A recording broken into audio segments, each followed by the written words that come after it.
لیکن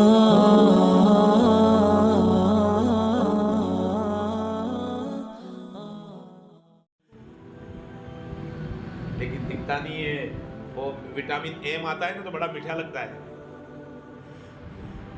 میٹھا لگتا ہے نا. ارے آج تو اتنا ویپار ہوا ماشاء اللہ, خوش ہو جاتا ہے. جیسے صحابی رضی اللہ تعالیٰ عنہ نبی پاک صلی اللہ علیہ وسلم کی خدمت میں اس سے جماعت آئی نہیں. 8 بجے اذان ہے. ایک صحابی رضی اللہ تعالیٰ عنہ آقا کی خدمت میں آئے, پیارے آقا آج کی تجارت میں مجھے اتنا نفع ہوا, اتنا نفع ہوا کہ اتنا نفع کسی اور کو نہیں ہوا. آقا نے دیکھا کہ میرے صحابی تو فوراً سمجھایا, ذہن سازی کی, ان کا ذہن بنایا, ان کی تربیت کی. میرے صحابی یہ نفع کیا نفع ہوا, اس سے بہتر نفع بتاؤ. فرض نماز کے بعد 2 رکعت نفل. صحابہ کا دھیان جب مال کی طرف جاتا تھا, آقا صلی اللہ تعالی علیہ وسلم صحابہ کو اعمال کی طرف لاتے تھے. ایک مرتبہ آقا فجر کی نماز کے لیے مسجد میں تشریف لائے. فجر پڑھانے کے بعد, نماز پڑھانے کے بعد آقا صحابہ کی طرف گھوم کر بیٹھ جایا کرتے تھے. میرے آقا نے دیکھا اتنا بڑا مجمع, سب اپنے اپنے محلے میں نماز پڑھتے تھے. آج جین پلاٹ والے بھی قصبے میں آ گئے, کیا بات ہے نئی مسجد میں آکے کوئی پروگرام ہوگا, کوئی بیان کا پروگرام ہوگا, کچھ تو ہوگا, جبھی تو آئے ہیں. تو یہ محلے والے یہاں کیوں آ گئے؟ اللہ کے حبیب صلی اللہ علیہ وسلم نے فرمایا وہ نجف کی طرف جو قافلہ گیا تھا اس کی خبر سن کر آئے ہو نا, وہ بہت زیادہ مال لے کر آیا, تھوڑے سے وقت میں بہت زیادہ مال, اس لیے آئے ہو نا کہ اللہ کے حبیب صلی اللہ علیہ وسلم اس میں سے ہم کو بھی کچھ دے دیں. آقا نے سمجھایا, میرے صحابہ تم اس مال کی طرف دیکھ رہے ہو, ارے اس سے بڑھ کر بتاؤ, اس سے بڑھ کر ثواب کمانے والی, نفع کمانے والی جماعت وہ جماعت ہے جو فرض نماز, فجر کی نماز پڑھنے کے بعد وہ اپنی جگہ پر بیٹھا رہے یہاں تک کہ سورج طلوع ہو جائے, مکروہ وقت گزر جائے, اور پھر 2 رکعت اشراق کی نماز پڑھے. یہ بہت کم وقت میں بہت زیادہ نفع کمانے والی جماعت ہے. تو دنیا کو اللہ تعالیٰ نے ملعون بنایا ہماری وجہ سے. ہم دنیا کے چمک دمک کے اندر مشغول نہ ہو جائے, اللہ سے غافل ہو کر, اللہ کو چھوڑ کر. اللہ کے ساتھ اگر کر رہے ہیں تو منع نہیں ہے. اللہ کے ساتھ کا کیا مطلب, نماز وقت پر ہو. نئی مسجد میں عصر بعد ہم لوگ بیٹھتے ہیں نا, بہت افسوس ہوتا ہے, کئی بار دل میں آتا ہے کہ جمعہ کے اندر کم سے کم کچھ کہے. ہم اللہ کے حکموں کو اس طرح سے ذبح کرتے ہیں کہ ہمیں ذرہ برابر پرواہ نہیں ہوتی. ایک تو جماعتیں چھوڑتے ہیں, گناہ تو یہ کرتے ہیں, وہ تو ٹھیک ہے, مغرب وقت شروع ہو گیا ہے, سورج غروب ہو رہا ہے, یہاں تک کہ سورج غروب ہو گیا ہے اور اب عصر کی نماز پڑھ رہے ہیں. اتنی دنیا اچھی لگ رہی ہے ہمیں, اتنے دیوانے اور پاگل ہم بن گئے کہ ہمیں اللہ کے حکموں کی ذرہ برابر پرواہ نہیں ہے. 1-2 دن کی بات نہیں ہے, آئے دن کا واقعہ ہے, آئے دن کی کارگزاری ہے. کبھی کبھی کوئی آ کر پوچھتا ہے مولانا عصر کا وقت ہے. ارے اللہ کے بندے, کہاں تھا, کوئی سفر میں تھا؟ سفر میں ہوتا تو بات الگ تھی, حالانکہ سفر بھی ہمارے کوئی اتنے بڑے سفر نہیں ہوتے, اور آج کے دور کے سفروں میں تو الحمدللہ بڑی آسانی ہوتی ہے. چلو بس کا سفر کیا تو مجبوری ہے کہ بس والا روکتا نہیں ہے. نہیں, بازار میں تھا, دکان میں تھا, دکان چھوٹتی نہیں ہے. کہاں جا رہے ہیں ہم دوستوں؟ اللہ سے اتنے غافل, ہمیں ذرہ برابر احساس نہیں ہے. پھر اللہ کو ہماری بربادی کی کوئی پرواہ ہوگی؟ فما بقت علیہم السماء والارض.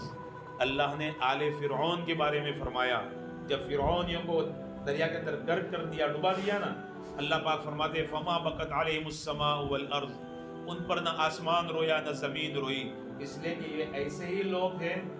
کیا کہتے ہیں بھائی, یہ گھاس ہے نا, یہ کچرا ہے, جلا دینے کے قابل ہے, اس کو جلا دو, ورنہ گندگی پھیلے گی, ہوا چلے گی تو ادھر ادھر کاغذ اڑیں گے, پتے اڑیں گے, محلے کے اندر گندگی پھیلے گی, جلا دو. اسی قابل تھے. اس لیے اللہ والو دعائیں لینے والے بنے, دوسروں کو دعائیں دینے والے بنے. کسی کو بد دعا نہ دے, دعائیں دے. ہمارا کوئی مسئلہ ہو نا, کوئی ایسا کام جو اٹک گیا ہے, بڑے جتن کرنے کے بعد بھی حل نہیں ہوتا، اس کا آسان ٹوٹکا، جن سے دل ٹوٹا ہوا ہے نا ان کے حق میں دعائیں کریں. اس کو دوسرے جملوں میں کہیں اپنے دشمنوں کے لیے دعا کرنے والے بن جائے، اللہ ہمارے کام بنا دے گا. اللہ ہمارے کام بنا دے گا. جس سے ہمارا دل دکھا ہوا ہے نا ان کے لیے دعا کرنے والے بنے. اللہ کی طرف سے فرشتے مقرر رہے، کیا کہتے ہیں؟ اے میرے مولا یہ جو مانگ رہا ہے نا دوسرے کے لیے، پہلے اس کے حق میں قبول فرما. دل نہیں چاہ رہا، زبان پر اس کے لیے بول نہیں آ رہے، اس کا نام لینا ہم گوارا نہیں کرتے. اس وقت دعا کریں گے دل پر کتنا بڑا پتھر رکھنا پڑے گا. دوسروں کے لیے دعا کرنے والے بنے، ہمارے کام بن جاتے ہیں. کسی مخلوق کی خدمت کر لی، کھانا بچا ہوا ہے گھر میں، فریج میں رکھنے کی عادت نہ ڈالو، باہر ڈال دو. کتوں کے لیے، بلوں کے لیے ڈال دو، پرندوں کے لیے روٹی چور کر ڈال دو، یا چاول ہے چاول ڈال دو. کون سی مخلوق کس شکل میں آ کر کھاتی ہے ہمیں نہیں پتا. کون سی مخلوق کس شکل میں آ کر کھاتی ہے ہمیں نہیں پتا. ان کی دعائیں بہت کام بنائے گی ہمارا. بڑے بڑے مسئلے حل ہو جاتے ہیں. ایک بچہ پیدائشی بول نہیں سکتا تھا، زبان نہیں دی تھی اللہ نے. اس کے باپ نے ایک تدبیر اختیار کی. دیہات کا رہنے والا، جنگلوں میں رہنے والا، روزانہ پرندوں کے لیے پانی رکھتا تھا. دن بھر پرندے اس میں پانی پیتے تھے. چڑیا بھی آتی تھی، کبوتر بھی آتے تھے، کوے بھی آتے تھے، چیل بھی آتے تھے، پرندے آتے تھے. اور رات کو جو بچا ہوا پانی ہوتا تھا نا وہ بچے کو پلاتا تھا. وہ جھوٹا بچے کو پلاتا تھا. اللہ نے چند ہی دنوں میں اس بچے کو زبان دے دی، بہترین بولنے لگا. یہ کوئی ٹوٹکا تو نہیں تھا، یہ کوئی جڑی بوٹی تو نہیں تھی، یہ دعائیں تھی ان کی، مخلوق کی دعائیں تھی. دعائیں لینے والے بنے.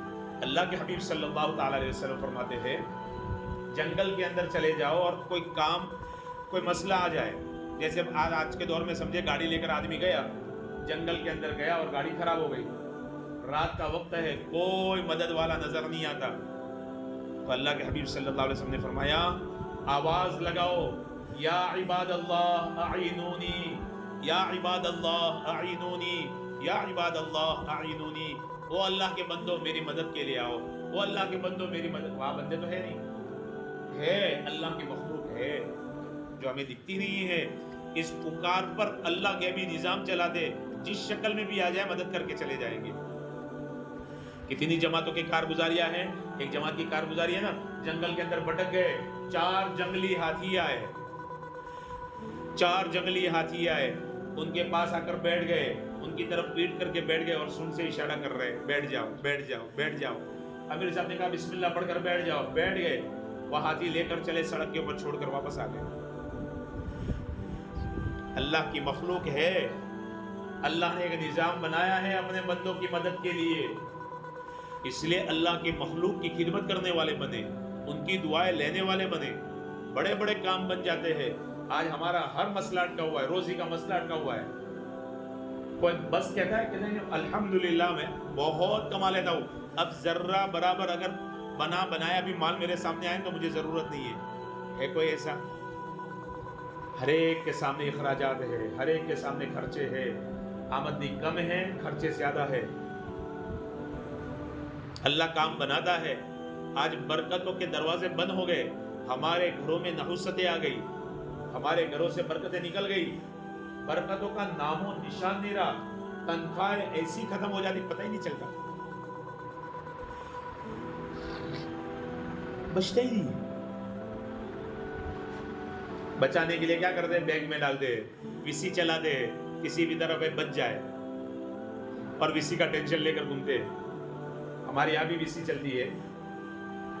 ایک مولانا کا بیچ میں ہفتہ بھی نہیں ہوا بلکہ ہفتہ ہو گیا ہوگا، فون آیا کوئی پڑھانے کی جگہ ہو تو ذرا دیکھو نا، لیکن مولانا کم سے کم 10,000 تنخواہ ہو. کیوں بھائی 10,000 تنخواہ ہو؟ اللہ جتنا دے اس کے اوپر خوش. کہا اصل میں ویسی بھرتا ہوں نا 3000 کی ویسی ہے، 3000 کی ویسی ہے۔ دعائیں لے مخلوق کی، یقین جانے غیب سے کام بنتے ہیں۔ حضرت سفینہ رضی اللہ تعالیٰ عنہ جنگل کے اندر بھٹک گئے، نبی پاک صلی اللہ علیہ وسلم کے صحابی ہے، جنگل کے اندر بھٹک گئے، شیر آیا، شیر کے سامنے کہا او ابو الحارث، شیر کو کہا معلوم بھی ہے میں کون ہوں، میں اللہ کے حبیب صلی اللہ علیہ وسلم کا بھیجا ہوا ہوں، صحابی ہوں۔ دم ہلانے لگا، پالتو کتا کے جیسے دم ہلاتا ہے نا، دم ہلانے لگا، کان مروڑا، کہا چل مجھے راستہ دکھا، چل مجھے راستہ دکھا، ایسا کرنا مت۔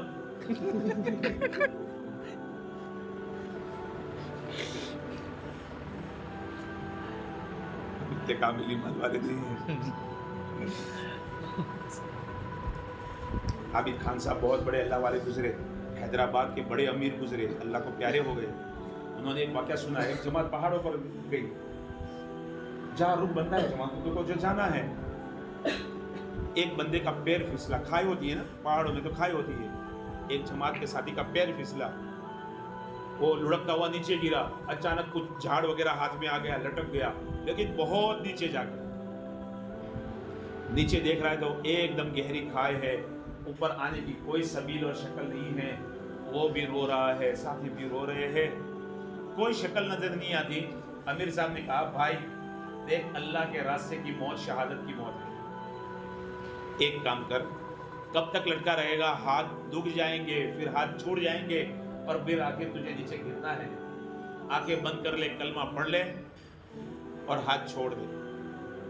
ساتھیوں نے بھی اپنی آنکھیں، کون دیکھ سکتا ہے اپنے ساتھی کی موت، ساتھیوں نے بھی اپنی آنکھیں بند کر لی، وہ بھی اللہ کے ذکر میں مشغول ہو گئے، اللہ کے سامنے آہوزاری میں مشغول ہو گئے۔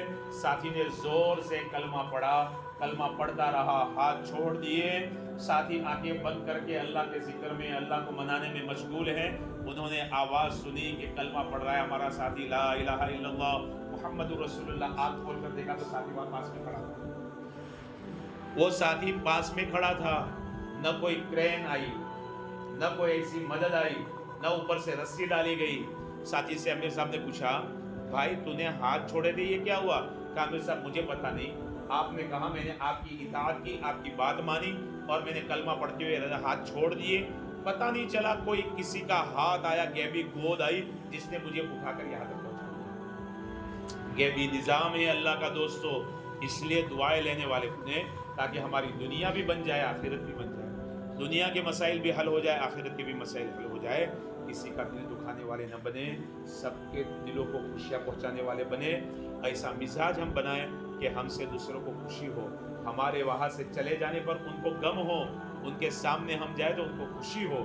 اس طرح کے ہم بنے تاکہ مخلوق خدا کی دعا ہمیں ملے اور ان کی دعاؤں کی وجہ سے ہمارا بیڑا پار ہو جائے۔ اللہ رب العزت کئی سنی باتوں پر ہم سب کو عمل کرنے کی توفیق عطا فرمائے۔